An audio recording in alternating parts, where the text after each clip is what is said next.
bana ya Gemena, Goma, Kananga, Kindu, Kinshasa, Kisangani, Lubumbashi, Mbandaka, pe Bujimai, CAA apesi bino occasion ya kitoko pe malamu ya kosala ba faire ya kokoma ba mvandu po Boeing 767 ezali bongo une occasion pour na bino ya kotombola bongo chiffre d'affaires na bino na o etali bongo ba fret.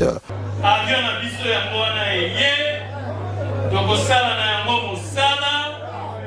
moto abangisa moninga moto akabela moninga ezali te soki napesi yo biloko lobi koya lisusu awa te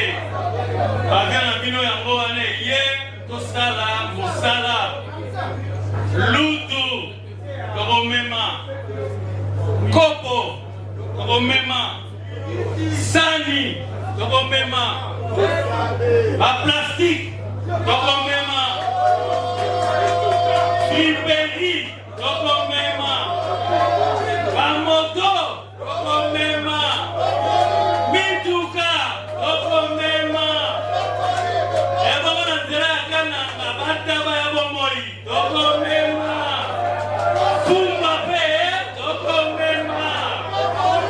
CAA, véritable leader dans ma bataille à RDC, azali toujours dans souci à soutenir pe kotombola kitayamboka pe natina wanande Boeing 767 oyo et ye po na kopesa occasion na ba congolais nyonso surtout mingi ba o bazana ba agence ya fret basala musala malam bana mboka société na bino yango yo plus de 32 ans na service na bino pe azali ko continuer ko innover po na kopesa bino chance ya ko améliorer ba capacité pe ba chiffre d'affaires na bino. CAA azali véritable partenaire, plus de 32 ans au service de la nation. Mercredi, et là, nous avons votre merci pour vous avez la télévision, nous pour nous la info lingala, journal, il y a peu pour le peuple, tout fond la journée pour nous donc Premier ministre, Madame Judith Soumina Touloukaye, peut participer qui na 8e édition, il y a Expo Béton, République démocratique du Congo, le mardi 10 septembre 2024, dans le centre financier à Kinshasa, qui lancement seulement qui est pas chef de l'État, Félix Antoine Tshisekedi Tshilombo. Héritier, on va punir mi bas détail. Premier ministre Judith Souminoa a participé à la 8e édition de Expo Béton RDC, mardi 10 septembre 2024, dans le centre financier à Kinshasa, lancé et payé à chef de l'État Félix Antoine Tshisekedi Tshilombo, 8e édition de Expo Béton Oyo, et Zali Salon Monene à développement de la ville, et de corridor et de zone économique spéciale. Bosimba Kenyonso et les cas qui vraiment qui toko ndenge kaka bino moko bozali komwa na bilili. Après lancement officiel, il y a 8e édition, président de la République Félix Antoine Tshisekedi Tshilombo, premier ministre Judith Souminoa, ministre délégué près ministre de l'urbanisme et habitat en charge de la politique de la ville du Détengelito. Bango ba visita ki ba stand ya ba entreprise oyo bazana kati ya Expo Béton RDC. Activité oyo ezali kotia na lumière ba question moko ya malamu oyo ezali kolobela contrôle ya ba norme paye assurance dans secteur ya bâtiment ya travaux publics na RDC ezali kotombola création ya agence nationale ya normalisation indépendante et professionnelle pour na ko renforcer contrôle ya makambo nyonso ndenge bino moko bomoni Bosimba Kenyonso wana natina Judith Souminoa premier ministre azali kotia à pied d'œuvre pour la concrétisation ya action oyo ezali prévu na pilier 3 ya programme d'action ya gouvernement 2024-2028 oyo ezali kotalisaka modernisation ya infrastructure ya transport aménagement ya territoire ezali ko jouer rôle moko essentiel dans simulation ya croissance économique amélioration ya qualité ya vie et ya promotion et développement durable. Gouvernement azali ko sala makasi pour na ko répondre à besoins essentiels ya secteur privé pe ko bongisa pour na ko garantir avenir moko ya malonga pour na ba congolais nyonso. Bosimba ke événement oyo ezali ko sangisa acteur clé ya secteur ekokoba kobanda le 14 kino le 20 septembre na port ya Matadi na province ya Congo central. D'abord, masolo ya ba deux chambres ya parlement pour nous sabino ke bazozonga na musala na bango mokola lundi 16 septembre pour la session budgétaire natina walande premier ministre madame Judith Soumina Touloukaye ya mbama ki mokola mardi 10 septembre par président ya assemblée nationale professeur Vital Kamerhe une fois de plus héritier Mapine Mingulungu. Des chambres ya parlement bazali kozongela musala lundi 16 septembre 2024 pour une session essentiellement budgétaire. na cadre onande président ya Assemblée nationale professeur Vital Kamerhe ayambaki mardi 10 septembre premier ministre Judith Suminwa oyo azalaki accompagné na ministre ya finance Doudou Fwamba pe vice ministre ya budget Élisée Bokumwana. Boye masolo na bango etournaki mingi autour ya processus budgétaire mingi peza likambo etali projet ya loi ya finance exercice 2025 pe projet ya loi portant réduction des comptes exercice 2024 pe projet ya loi rectificative ya exercice 2024. Boye na tango ya investiture na ye premier ministre alobi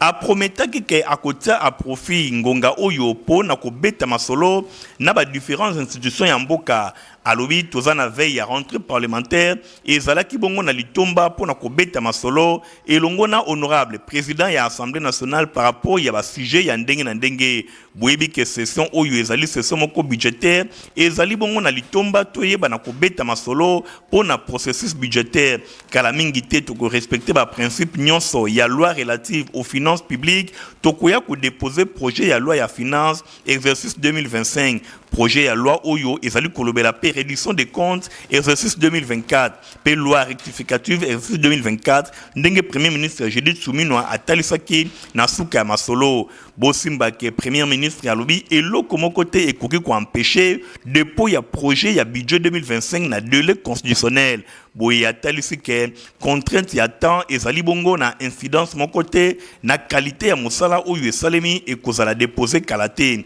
alobi bazalaki investi le 12 juin depuis tango wana mosala ebandaki déjà parce que bazalaki investi na base ya programme d'action ya gouvernement oyo ezalaki validé na Assemblée nationale boye tango wana mosala déjà ebandaki po na loi rectificative réduction des comptes oyo pelisi sous projet ya loi ya finance esengeli ko féliciter expert nyonso oyo ba travaillaki na niveau ya ba ministère ya budget ya finance pe ya plan bango basali mosala moko kitoko pendant 2 mois et demi ndenge Judith Suminwa atalisi chef ya gouvernement a rappelé que ba projet oyo misatu ya loi ezalaki validé déjà na réunion ya conseil des ministres extraordinaire oyo esalemaki lundi 9 septembre 2024 bosimba ke visite ya premier ministre etalisami na cadre ya concertation institutionnelle oyo ezalaki initié epai ya chef ya gouvernement na cadre ya exercice ya ba prérogative na ye.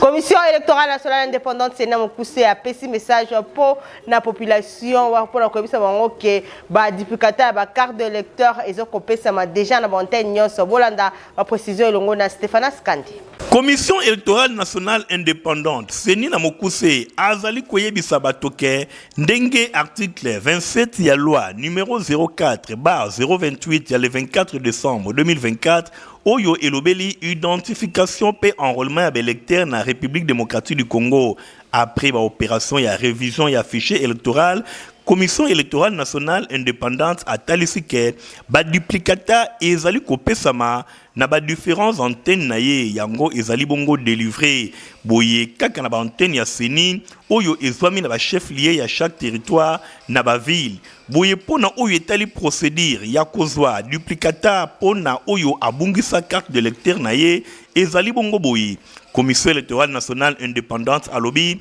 électeur nyonso oyo amonike azana carte de lecteur te azana bosenga ya duplicata esengeli akende opai ya officier ya police judiciaire OPJ na Mokuse oyo akosalela ye procès verbal ya bobungisa carte de lecteur na ye boye akose présenter na antenne ya commission électorale nationale ya indépendante esika ye avandi po na asala inscription akoya na procès verbal oyo ezali kotalisa ke abungisaki carte de lecteur na ye na sima akobengama pona ko remplir formulaire ya demande ya duplicata soki chef ya antenne epai wapi ye azali délégué a confirmé que azalaki inscrit na moko ya ba centre d'inscription oyo commission électorale nationale indépendante a fongolaki boye délivrance ya duplicata ya carte de lecteur ezali bongo ya ofele na niveau ya ba antenne ya commission électorale nationale indépendante. Ndeko moko mokumbi moto ye babetaki masasi na butu ya mokolo ya mardi 10 septembre pa ba criminel o balingaki ko botola ye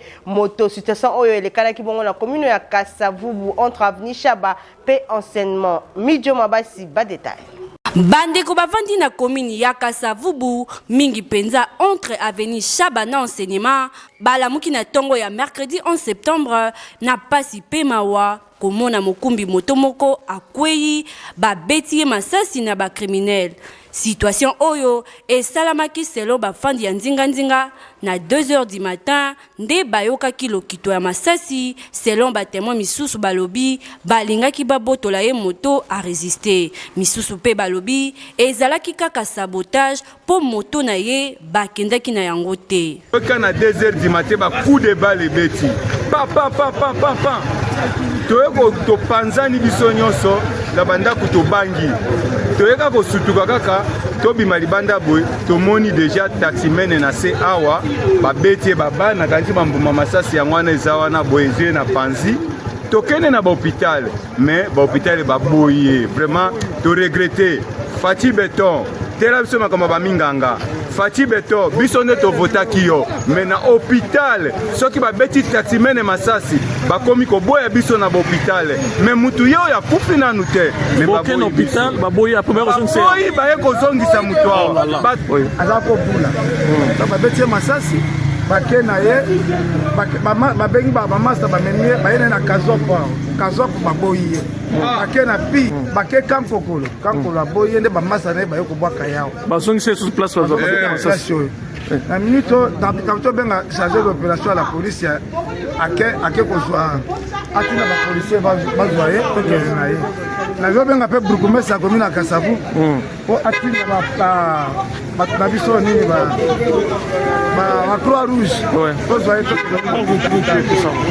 likambo ya pasi pe mawa eza kaka ke secours na mboka oyo ezalaka te batamboli na ndeko oyo bisika ebele selon batémoignage minganga baboyi ye tijupi ya la police eye kozwa ye na tongo kasi ndeko oyo azopema nanu nzoka nde esengelaki deja na butu azala prise en charge baminganga esengeli bo changer bizaleli l'état tala nanu situation ya baminganga po population azokufa lokola basoso.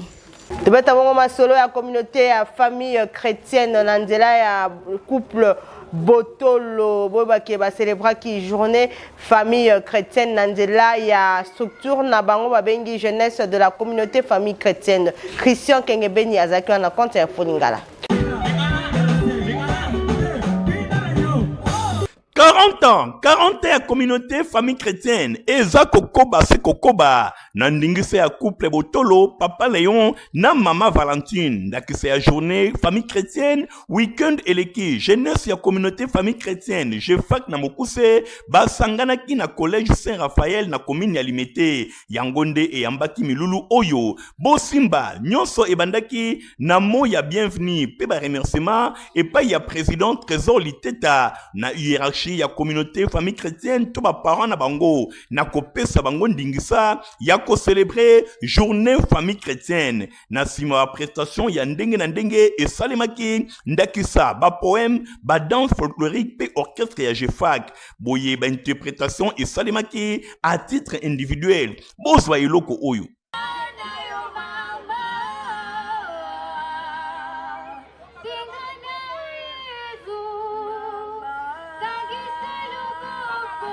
Bokanisi esili Tintin, ba GP ezalaki au rendez-vous pour na collier utile à l'agréable. Nyonso wana na supervision ba parents ndenge kaka famille chrétienne bandima ko promouvoir ba valeur familiale. So za na kati ya libota te romona makambo te.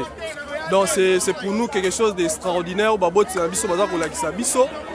et yango lelo tous ensemble na bango pour na ko sepela. Donc to ko senga tout le message que vous lancez à travers la journée famille chrétienne 2024 ezali ya kolobate motonio so sengeli ya bate la libota na libota ezali esika moko ezali sacré ezali esika moko ezali base ya nyonso. Absence remarquée ya couple Botolo pour na raison ya mosala na Nzambe de berger cordon ya Kinshasa Jean-Noël Munyoka aremetaki ba trophée et pa ya ba gagnant nyonso oyo ba distingaki na ba jeu. Surprise inattendue, phénomène esobe et longo na mobikisi bango pe lokola Jefak babakisa ki sauce na kati ya journée oyo. Numéro 1 ya communauté famille chrétienne, il s'appelle Jésus Christa. Jésus Christa. Sikoyo nga lokola nazali kinaye ngai nakomi partenaire numéro 2 ya communauté famille Bosimba pe boyeba ke journée famille chrétienne ezalaka célébrer chaque année pour na kolakisa bana to jeunesse ya communauté famille chrétienne mokumba oyo bazalaka na yango lobi pour na kobatela mosala ya Nzambe. JFAC, excellence et rayonnement.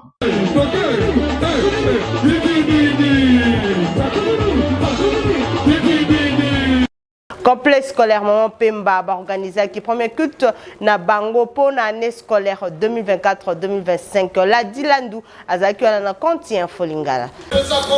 Ndenge kaka ezalaka lokola momesano complexe scolaire Mama Pemba école ya fondation Nerombungu na chaque année scolaire bango bazanga kate kosala ba culte ndenge ezalaka momesano pona kotika mosala na maboko na Nzambe. Ndenge kaka initiateur na yango honorable Nerombungu azali évangéliste itinérant tango nyonso Nzambe nde azalaka bokasi na misala na nyonso ndenge moko pe na complexe scolaire Mama Pemba awa ezali bongo mokolo ya vendredi 6 septembre 2024 et pai wapi culte ya liboso pona année scolaire 2024-2025 et salemaki ezalaki bongo liboso ba élèves pe ba personnel nyonso ba enseignants comme ba personnel administratif ya complexe scolaire Mama Pemba bango nyonso basanganaki libanda pona kotika ade na maboko ya Nzambe. Prédication epesamaki epai ya révérend docteur Désiré Ngina Menori Webo oyo azali pe professeur ya religion na complexe scolaire Mama Pemba ye atiaki na mokanda na 2 Timothée chapitre 2 verset 20 à 21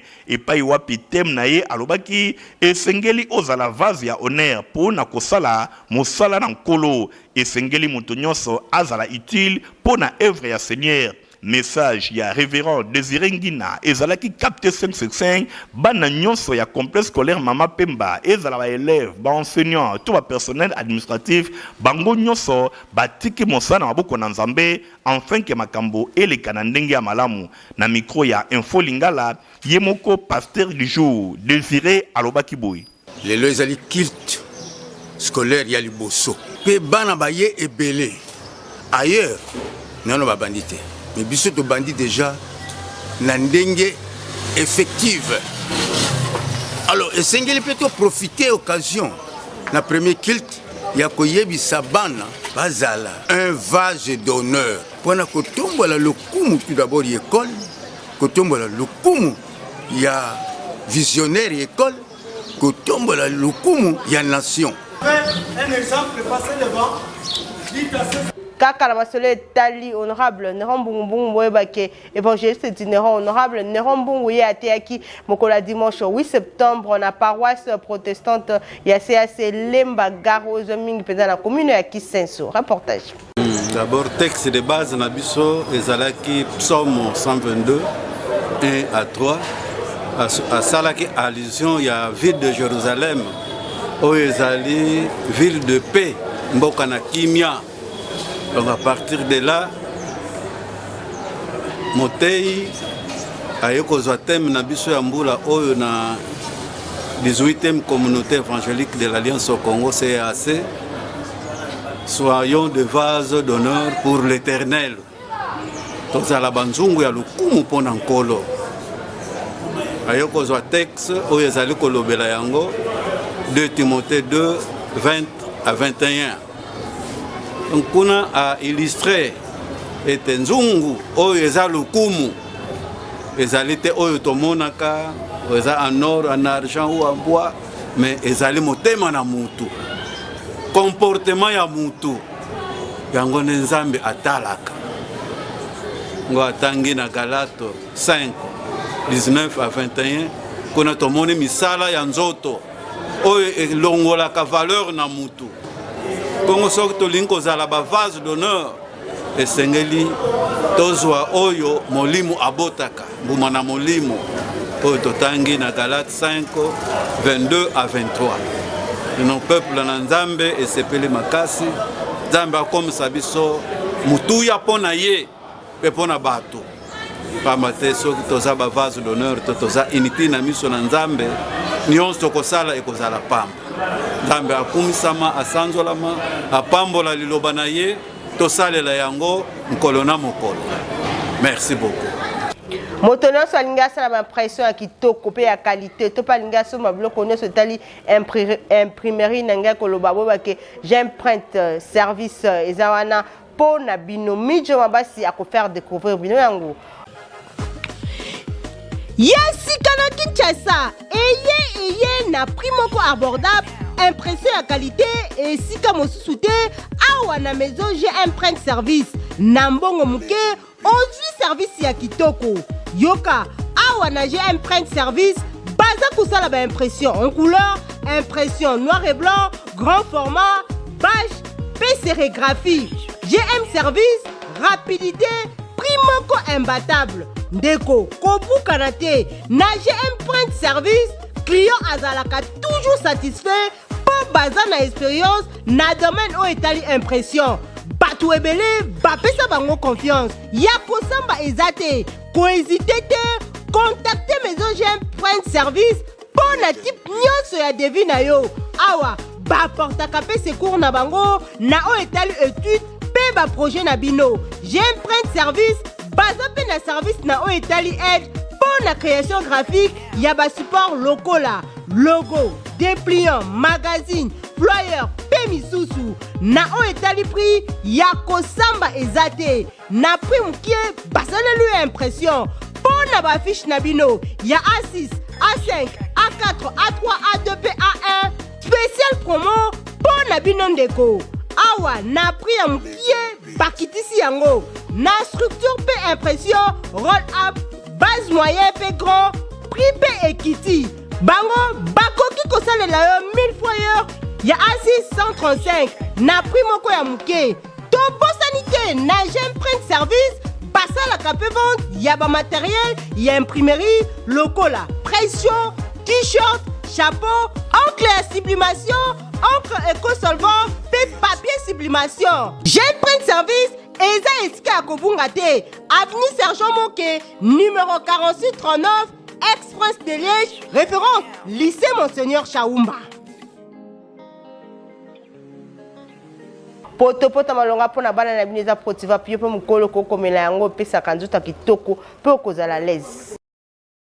Ah merci ya bwinde bana nyonso baza kolinga à la pochette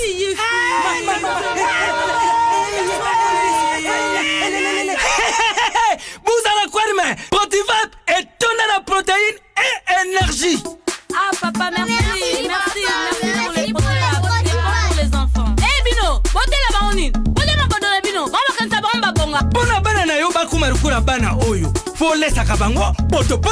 Protivap et ça ba pota te allez kamata bon appétit.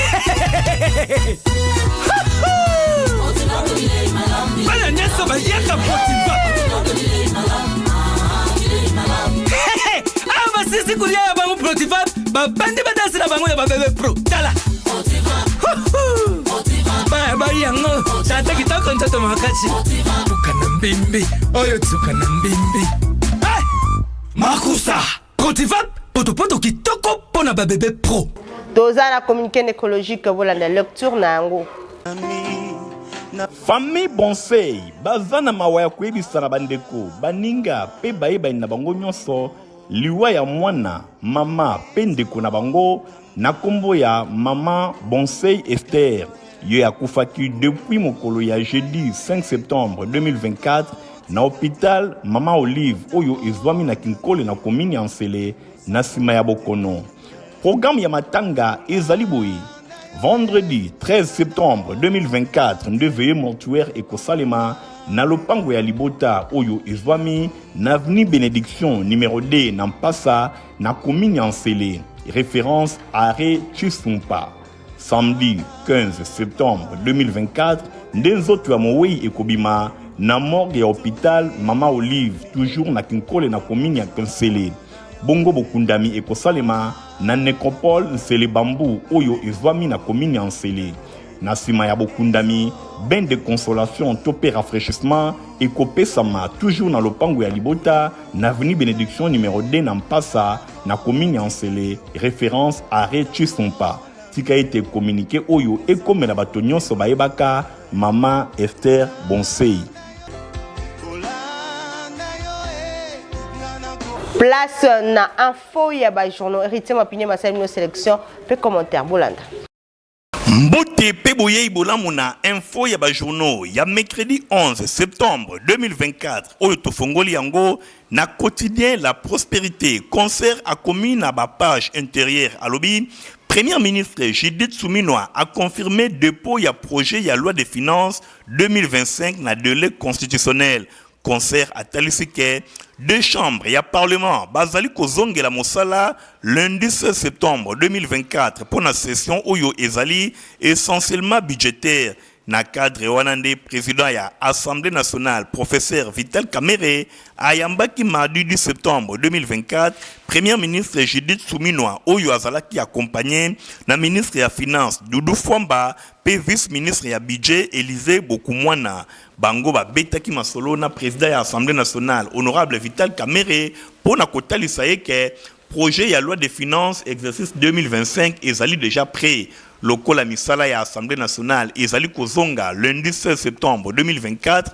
bango bako déposer projet oyo na délai pour na mosala ekende malamu ndenge premier ministre Judith Suminwa atalisaki. Na ngambo mosusu kaka na journal La Prospérité alobi société civile azali ko réclamer publication ya calendrier électoral ya sika wana ezali bongo na province ya Kwilu epai wapi ba élection esalemaki te pour na mois de décembre kuna na Masimanimba ndenge moko pe na Yakoma kuna na province ya Nord Ubangi ba élection esalemaki te boye société civile ya Kwilu bazali kosenga na commission électorale nationale indépendante abimisa calendrier ya sika pour ba élection eyeba na kosalema bakoki kotikala kaka na suspense ndengo wana te zokande bisika mosusu ba élection esalemaki. Journal L'Objectif alobeli grève kuna na province ya Nord Kivu pour na ba enseignant ebele bazongeli na nunzele ya mate ya te bazali kosenga na ba autorité to gouvernement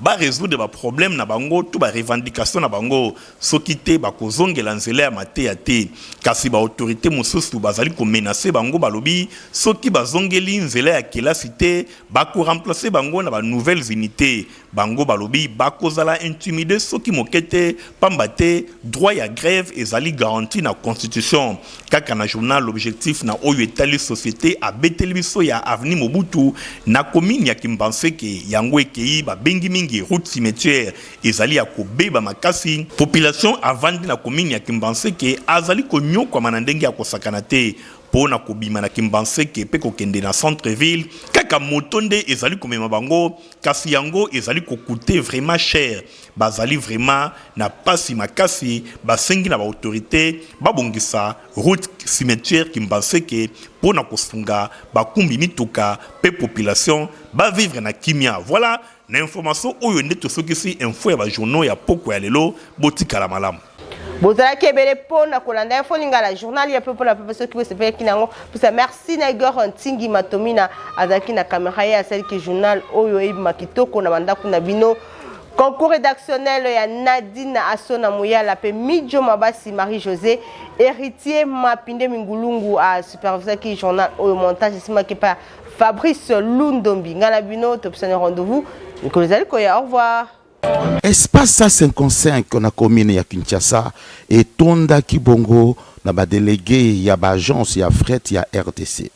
Occasion pour na CAA Nanzela ya directeur commercial cargo Faustin Mandangi ya ko présenter bongo na ba échantillon ya ba agence oyo politique ya CAA na oyo etali bongo ba cargo. A c'est ça qui opportunité oyo pour na ko présenter bango avion ya sika ya CAA Boeing 767 oyo ezali na capacité à 45 tonnes yango ezali véritable elbumundunda pona ko permettre na bango basala bongo ba faire kitoko